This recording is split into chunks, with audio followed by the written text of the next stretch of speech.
Hello, I'm Cole Young, and I did my project on the effect of varying salinity on filtration efficiency, growth, and mortality of the Dendrostraea sanvichensis. Much of the United States bodies of waters are polluted. 40% of the nation's rivers and streams were in poor condition based on a robust, commonly used index that combined different measures of the condition of aquatic macroinvertebrate. Hawaii is no exception. Oahu has its fair share of polluted streams and rivers, including the Alawai Canal. This canal was originally used to drain the wetlands of Honolulu and has since become hazardous in 1975. One of the reasons why the Alawai is classified as hazardous is because of its cesspool and other sewer leakage. Cesspool leakage is the main cause of three major deterrents that are present in the Alawai. The first would be excess biohazard present in the Alawai. In 2013, tests on the Alawai showed that Enterococcus levels were consistently exceeded by as much as 45,000% of its designated safe value. This can be seen by the two graphs on the right, with the bottom graph as a blown-up version of the top, whereas safe value of 33 can be seen in green, while the blues, or recorded values, can be seen as high as 15,000 CFU, or a colony-forming unit, per 100,000 milliliters. Along with Enterococcus levels, the Alawai also contains high levels of other harmful bacteria. This can be seen through the death of Oliver Johnson, who fell into the Alawai in 2006, and in 6 days died of Vibrio verniscus infections. The second cause of the Alawai toxicity would be the excess nitrogen present. In 2002, the geometric mean standard for nitrogen in the body of water in Hawaii was 200 micrograms per liter, meaning less than 50% of the tests must be below this value to be considered safe. As seen from the graph, no part of the Alawai had 200 micrograms per liter for less than 50% of the tests, and some parts of the Alawai, such as Kapahulu Library and Palolem Stream Mouth, had over 97% of tests exceed this rate. This creates problems for the ecosystem as excess nitrogen causes algae blooms, which block sunlight, take up dissolved oxygen, and in turn promotes the growth of anaerobic bacteria while limiting the growth of other organisms. The last would be excess phosphorus. Like nitrogen, excess phosphorus was also present in the Alawai, however not to the same extent. The geometric mean was also 200 micrograms per liter, which was exceeded 80% of the time, 86% of the time by Kapahulu Library and 83% of the time at Palolem Stream Mouth. Like nitrogen, excess phosphorus can also lead to algae blooms and decreased levels of dissolved oxygen. One plausible solution to this is bioremediation through oysters. Oysters help remove excess nitrogen, phosphorus, and other bacteria and viruses from the water by incorporating it into their shells and tissues as they grow. Oysters also filter these pollutants by consuming them or shaping them into small packets, which are deposited at the bottom of the sea where they are not harmful. This is beneficial to the ecosystem by consistently clearing the water to allow new species of aquatic life to thrive. However, for oysters to filtrate, they need to survive too, which is only possible in a saline body of water. This solution is plausible as it is already being used in the New York Harbor through the Billion Oysters Project. This project has restored 75 million oysters to their habitat on New York Harbor and has made an impact on the quality. As in 2013, 1 year before the start of the project, ammonia levels were greater than 4.5 milligrams per liter. And as of 2017, 3 years after the project started, that level had dropped to 2.5 milligrams per liter, the lowest it had ever been. So this leads to the overarching question. Where in the Alawai should Dendrostraea be placed in order to achieve the best vitality, growth, and filtration rate? This can be condensed into a more manageable research question, which is, what is the ideal salinity for Dendrostraea vitality, growth, and filtration rate? Cross-referencing the data from the Gonzalez report, which gives us the location and depth of the Alawai versus salinity, one can know where in the Alawai to put the oysters through its preferred salinity. Here's the timeline through my experiment.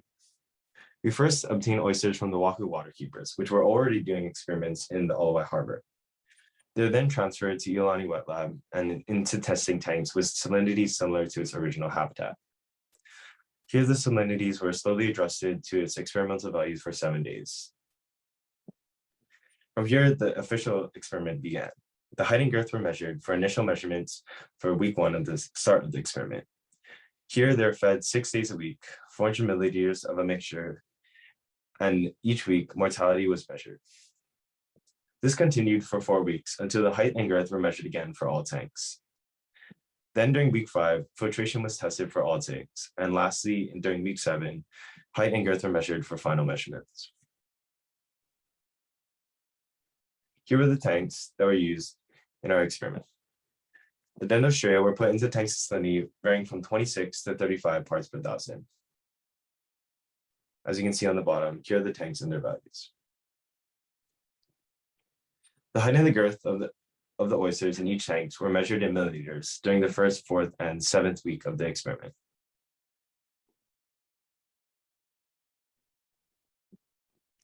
The algae mixture were cultivated in 20-liter tanks, while each week 1 milliliter of F/2 nutrients and 1 liter of salt water were added. In the middle is early stage algae cultivation, while towards the left is the late stage algae. For the filtration experiment, 50 oysters were put in a 200,000 milliliter flask of 800 milliliters of algae and 1,000 milliliters of water. The turbidity sensor was put into the mixture and recorded turbidity every 30 seconds for 3 hours to calculate the rate of filtration of NTU per minute.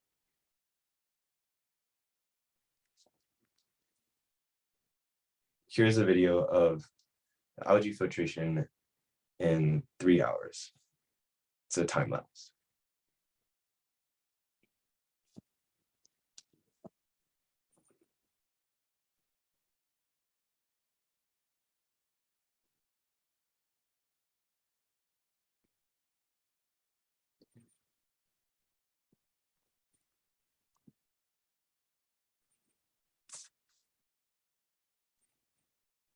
Here are the results of the filtration data.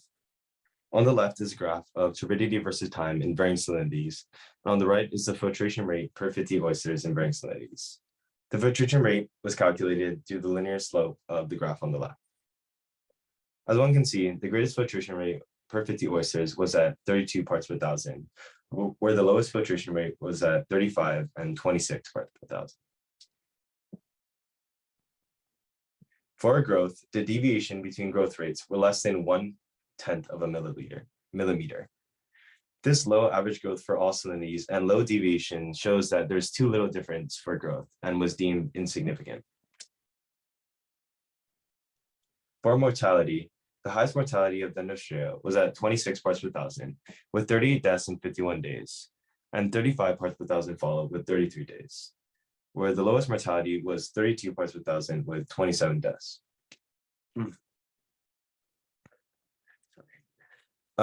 As you can see, the dendrostraea seem to have an ideal condition of 32 parts per thousand. This is demonstrated by its lack of deaths, largest growth rate, and largest filtration rate. Anything higher than this can prove fatal, as 35 parts per thousand, oysters had the second highest mortalities. Oysters at a salinity of 28 parts per thousand perform similarly to the oysters at salinity of 30 parts per thousand, indicating that dendrostraea may have a higher tolerance than originally thought. More data will be collected to hopefully show a clear picture of all the different salinities and their respective growth rates and filtration rates. So here is the salinity and suspended solids levels of a cross-section of the olivine. On the graph of the left is a combination of 2 graphs, where the black lines representing the salinity in parts per thousand, while the gray lines representing suspended solids. Suspended solids are a mixture of inorganic and organic floating particles that include nitrogen, phosphorus, bacteria, and algae. And thus, places with the highest suspended solids would also have a higher nitrogen and phosphorus levels. From station points 1 to 6, the ideal depth would be 0.8 to 1.2 meters, with the most concentration between station points 3 and 5. Halfway between station points 13 and 7, depths of less than 1 meter but greater than 0.25 meter is recommended, as rainfall can adjust the salinity of shallow waters.